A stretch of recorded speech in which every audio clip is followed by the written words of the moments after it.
അത് നമുക്കൊരു standard operating procedure വേണം. യഥാർത്ഥത്തിൽ ഇപ്പോൾ ഉള്ളത് പര്യാപ്തമല്ല. കുറച്ചുകൂടി ഫലപ്രദമായി, കുറച്ചുകൂടി ഇന്നത്തെ സാഹചര്യങ്ങളെല്ലാം പരിഗണിച്ചുകൊണ്ട് വളരെ പെട്ടെന്ന് തന്നെ അത് തയ്യാറാക്കാൻ വേണ്ടിയിട്ട് ഫിഷറീസ് ഡിപ്പാർട്ട്മെൻറ്റ് നിർദ്ദേശം കൊടുത്തിട്ടുണ്ട്.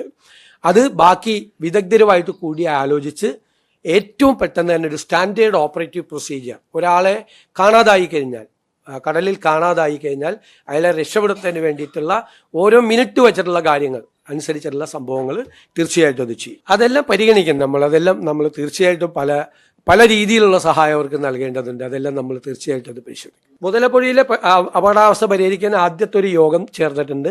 അടുത്ത യോഗം അടുത്തയാഴ്ച തീയതിയാണ്. താൽക്കാലികമായി ചെയ്യേണ്ട കാര്യങ്ങളെല്ലാം ആ യോഗത്തിൽ തീരുമാനമെടുക്കും.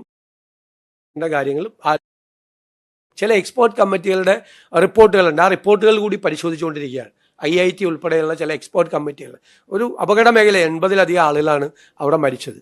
അതിന് അവിടെ ഹ്രസ്വകാലത്തേക്കുള്ള പരിഹാരവും വേണം, ദീർഘകാലത്തേക്കുള്ള ഒരു പരിഹാരവും വേണം. അതവിടെ ആവർത്തിക്കപ്പെടാതിരിക്കാൻ വേണ്ടിയിട്ടുള്ള നടപടികൾ ഗവൺമെൻറ് സ്വീകരിക്കും. ഞാൻ തന്നെ നിയമസഭയിൽ കൊണ്ടുവന്നിട്ടുള്ള വിഷയമാണ് നേരത്തെ.